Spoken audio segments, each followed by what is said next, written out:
कि सभी तो पूजावन आवे। शंकर जी को लिखा था कि शंकर जी भयभीत होकर पुजाने आते थे। ये बात मैं बहुत दिन से सोच रहा था कि आखिर में शंकर जी को क्या डर है जो शंकर जी राम सभी तो होकर भागे लंका चले जाते थे।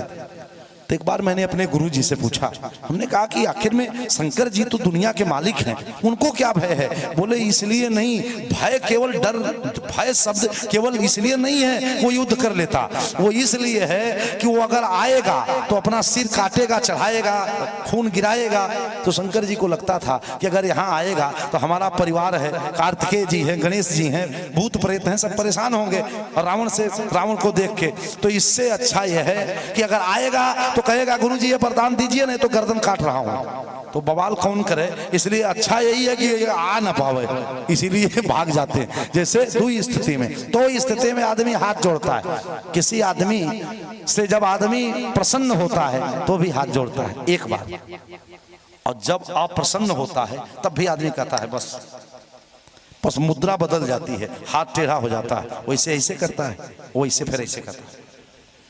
कातब जैसे कोई आदमी मिला, एक ही शब्द के व्यंग्यात्मक अर्थ हो जाते हैं। जैसे एक बार आपने कहा राम राम, तो ये हो गया आपने अभिवादन कर दिया। जैसे कोई मिला, आपने कहा राम राम भाई जी, तो ये तो स्वागत हो गया, एक तरह से प्रणाम हुआ। और 3 बार कह दिया राम राम राम, और 4 बार अगर कह दिया यही सब राम राम राम, इसका अर्थ अलग हो जाएगा। देखो शब्द वही है, राम का नाम सत्य है, लेकिन बिना अवसर के कह दिया जाए। जैसे मान लो दुल्हा दुल्हन का फेरा हो रहा हो विवाह मंडप में, जबकि दुल्हा को भी पता है कि राम का नाम सत्य है, दुल्हा का बाप भी जो बाराती बन के गया है उसको भी मालूम है कि राम का नाम सत्य है, दुल्हन के माँ को भी मालूम है, दुल्हन का बाप भी जानता है कि राम का नाम सत्य है। लेकिन उसी समय, जिस समय लावा परछनी हो रही हो, कन्यादान का पंडित जी संकल्प कर पढ़ रहे हो तिवारी जी, उसी समय कोई आ जाए कहे राम राम सत्य है, राम राम सत्य है, राम राम सत्य है, घराती बराती मिलके इतना पीटेंगे उसको को मंडप से हॉस्पिटल जाएगा। बोलो, जबकि उसने गलत क्या कहा। इसीलिए कोई बात बिना अवसर के कह दोगे तो बवाल हो जाएगा।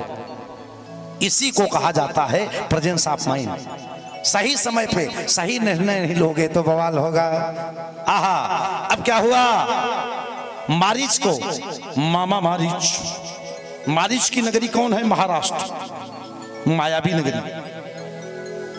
वहां आप जब पंचवटी में पहुंचेंगे, मैंने वहां एक बार कथा किया, तो वहां एक काले राम का मंदिर है। जब आप पंचवटी में जाएंगे तो इधर जैसे आप निकलेंगे पंचवटी से आगे तो एक काले राम जी का मंदिर है, पूरा पत्थर, काला पत्थर का भगवान का एकदम स्वरूप बनाया गया। मामा मारीच को रावण ने कहा एक काम करो, सोना का मृग बन जाओ। और आज आप बताओ कि सोना का जो मृग होगा वो चलेगा? ये भी इस समय नहीं चल सकता, तो कैसे चला मारीच?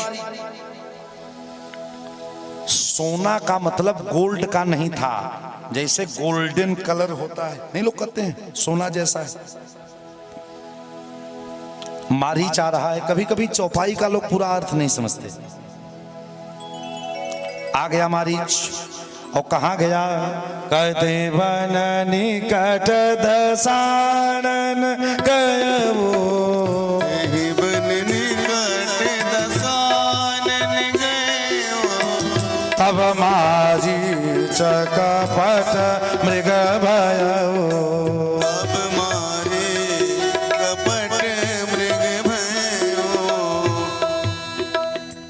आज आ गया मृग बन के। सीता मैया ने देखा, सीता मैया ने कह दिया ये जो मृग जा रहा है इसकी मृगशाला बड़ी सुंदर है, सत्यसंध। एक बात जानना, जब कभी आदेश दिया जाएगा, पत्नी निवेदन करती है, आदेश नहीं देती। यहां माया की सीता है, क्योंकि असली सीता तो अग्नि में चली गई। क्या कह रही हैं? का सत्य संध प्रभु बधि कर हे, सत्य